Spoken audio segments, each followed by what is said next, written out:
ಭಾರತೀಯ ಜನತಾ ಪಕ್ಷ ಒಡಿಶಾದಲ್ಲಿ ಕೇಸರಿ ಬಾವುಟ ಹಾರಿಸುವ ಸಾಧ್ಯತೆ ಈಗ ದಟ್ಟವಾಗಿ ಕಾಣ್ತಾ ಇದೆ. ಲೋಕಸಭೆ ಚುನಾವಣೆಯ ಜೊತೆ ನಡೆದ 4 ವಿಧಾನಸಭಾ ಚುನಾವಣೆಗಳಲ್ಲಿ ಒಡಿಶಾನೂ ಒಂದು. 147 ಸದಸ್ಯ ಬಲದ ಒಡಿಶಾ ವಿಧಾನಸಭೆಯಲ್ಲಿ ಬಹುಮತಕ್ಕೆ 74 ಸ್ಥಾನಗಳ ಅವಶ್ಯಕತೆ ಇದೆ. ಇದೀಗ ಬಂದಿರುವ ಟ್ರೆಂಡ್ ಪ್ರಕಾರ ಬಿಜೆಪಿ 78 ಸ್ಥಾನಗಳಲ್ಲಿ ಮುನ್ನಡೆ ಪಡೆದಿದೆ. 2000ರಿಂದ 2023 ವರ್ಷ ಕಾಲ ಸತತವಾಗಿ ಅಧಿಕಾರದಲ್ಲಿದ್ದ ಬಿಜೆಡಿ 54 ಸ್ಥಾನಗಳಲ್ಲಿ ಮುನ್ನಡೆ ಹೊಂದಿದೆ. ಕಾಂಗ್ರೆಸ್ ಪಕ್ಷ 11 ಸ್ಥಾನಗಳಲ್ಲಿ ಮಾತ್ರ ಮುನ್ನಡೆಯ ತೃಪ್ತಿ ಹೊಂದಿದೆ. ಇನ್ನು ಬಿಜೆಪಿ ಗೆದ್ರೆ ಇಲ್ಲಿ ಒಂದು ರೀತಿಯಲ್ಲಿ ಇತಿಹಾಸ ಅಂತಾನೆ ಹೇಳ್ಬೋದು. ಒಡಿಶಾ ರಾಜ್ಯದಲ್ಲಿ ಹಿಂದಿನ 16 ವಿಧಾನಸಭೆಯಲ್ಲಿ ಬಿಜೆಪಿ ಆಗಲಿ ಅದರ ಹಿಂದಿನ ಅವತಾರವಾದ ಜನಸಂಘವಾಗಲಿ ಒಮ್ಮೆಯೂ ಅಧಿಕಾರ ಪಡೆದಿಲ್ಲ.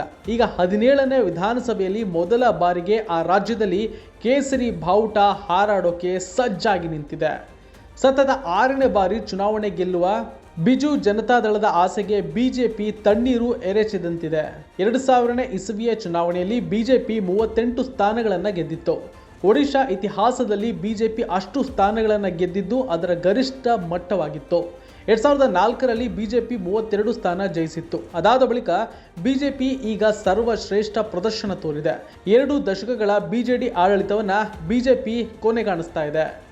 2000ನೇ ಇಸವಿಯಲ್ಲಿ ಬಿಜೆಡಿ ಅಧಿಕಾರ ಹಿಡಿಯುವ ಮುನ್ನ ನಡೆದ 11 ಚುನಾವಣೆಯಲ್ಲಿ 8 ಬಾರಿ ಕಾಂಗ್ರೆಸ್ ಪಕ್ಷ ಗೆದ್ದು ಅಧಿಕಾರ ಪಡೆದಿತ್ತು.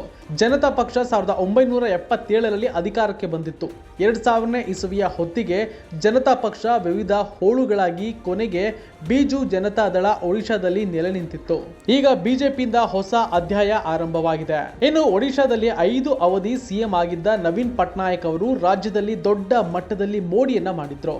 ಭ್ರಷ್ಟಾಚಾರ ಸೇರಿದಂತೆ ಯಾವುದೇ ಕಳಂಕ ಇಲ್ಲದೆ ಸ್ವಚ್ಛ ಆಡಳಿತವನ್ನ ಪಟ್ನಾಯಕ್ ಕೊಟ್ಟಿದ್ರು. ಆದ್ರೆ ಇತ್ತೀಚೆಗೆ ಅವರು ಅನಾರೋಗ್ಯಗೊಂಡಿರುವ ಸುದ್ದಿ ದಟ್ಟವಾಗಿ ಹಬ್ಬಿತ್ತು. ಇದು ಅವರ ವರ್ಚಸ್ಸು ಕಡಿಮೆ ಆಗಿರಬಹುದಾದ ಸಾಧ್ಯತೆಯನ್ನ ತಳ್ಳಿ ಹಾಕಲಾಗುವುದಿಲ್ಲ. ಒಟ್ಟಿನಲ್ಲಿ ಒಡಿಶಾದಲ್ಲಿ ಬಿಜೆಪಿ ಗೆಲುವಿನತ್ತ ದಾಪುಗಾಲು ಹಾಕ್ತಾ ಇದ್ದು ಮೊದಲ ಬಾರಿಗೆ ಮಗದ ನಾಡಿನಲ್ಲಿ ಕಮಲ ಬಾವುಟ ಹಾರಿಸೋಕೆ ಬಿಜೆಪಿ ನಾಯಕರು ಸಜ್ಜಾಗಿ ನಿಂತಿದ್ದಾರೆ.